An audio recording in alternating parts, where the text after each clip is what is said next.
Bonjour à tous, donc dans cette vidéo on va détailler quatre exemples de fonctions classiques qui utilisent les listes. La fonction qui nous permet de calculer la somme des éléments d'une liste, la fonction qui nous permet de calculer le produit des éléments d'une liste, et puis ensuite une fonction qui va nous permettre de calculer le max et le min des éléments d'une liste, donc à apprendre par cœur.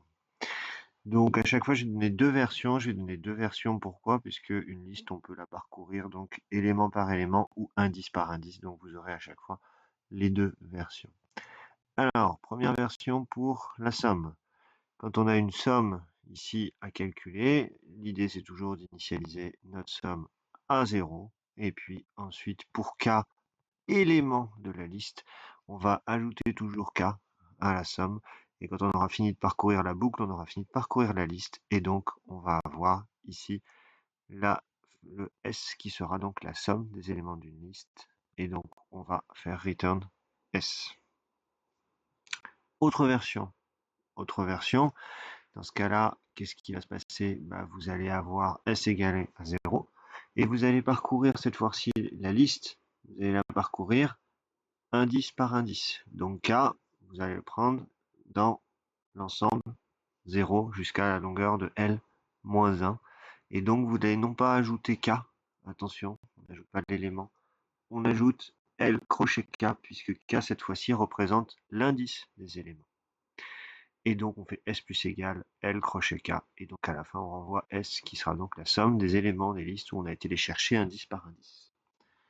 Pour le produit, on ne va pas aller chercher quelque chose de très différent. On va faire exactement la même chose, sauf que on va initialiser le produit à 1 et non pas à 0.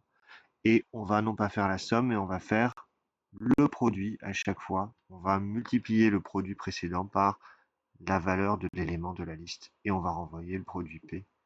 Donc vraiment très classique. Bien entendu, vous avez la version identique avec parcourir pour élément par élément, mais indice par indice. Et donc, vous multipliez à chaque fois le produit par L crochet K, où K balaye tous les indices de la liste. Voilà. Donc moi, je préfère que vous appreniez ceci, puisque à chaque fois, dans la boucle, vous pouvez accéder à la fois à l'élément, et à la fois à l'indice de l'élément. Très souvent, on vous demande des programmes qui renvoient soit l'élément, soit l'indice de l'élément. Et donc, ces versions de droite permettent de renvoyer juste l'un ou l'autre, alors que la version de gauche ne permet que de renvoyer l'élément. Alors, continuons avec le maximum et le minimum qu'on avait vu en TD. Donc, l'idée pour trouver le maximum, c'est de parcourir la liste. Après avoir fixé le maximum à un des éléments de la liste, par exemple le premier, et puis, à chaque fois qu'on va parcourir la liste, pour chaque élément, on va faire un test. Et si jamais l'élément est plus grand que la valeur du maximum, on va remplacer le maximum par cette valeur. Ce qui donne le programme suivant. J'initialise mon maximum grand M au premier élément de la liste. Je commence à faire une boucle où je parcours la liste élément par élément. Si l'élément est plus grand que le maximum, je remplace le maximum par mon élément. Et à la fin, comme j'ai fait ça en parcourant toute la liste, je vais retourner du coup le plus grand possible des cas pour K dans la liste. Donc je vais retourner bien le maximum des éléments de la liste. Version parcours indice par indice. K cette fois-ci c'est l'indice. Et donc vous allez comparer l'élément L crochet K avec M.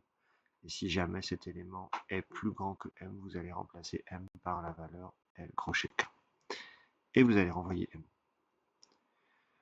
Évidemment, pour le minimum, c'est exactement pareil, sauf que ce qui va se passer, c'est que vous allez avoir un test qui va être, on va dire, le contraire du test précédent. Vous allez tester si soit K, soit L crochet K est plus petit que le minimum pour à chaque fois le remplacer.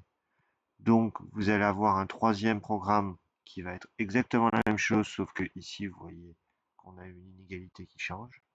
Et puis, vous allez avoir un quatrième programme qui est exactement identique à celui de dessus, avec une inégalité différente. Minimum s'appelle petit m et pas grand M pour maximum. Je vous rappelle que la casse, c'est-à-dire les majuscules et minuscules, ont une importance dans les programmes Python. Alors bien entendu, ces programmes sont également possibles en changeant tout simplement le supérieur en supérieur ou égal. Attention, je note de manière assez mathématique ici, parce que supérieur ou égal, ça se note pas comme ça en Python. Mais si jamais je remplaçais le strict par inférieur ou égal ou supérieur ou égal, ça marcherait quand même. Euh, ça ne changerait rien au final à la valeur de. Voilà pour cette première partie donc sur les exemples de fonctions classiques avec des listes.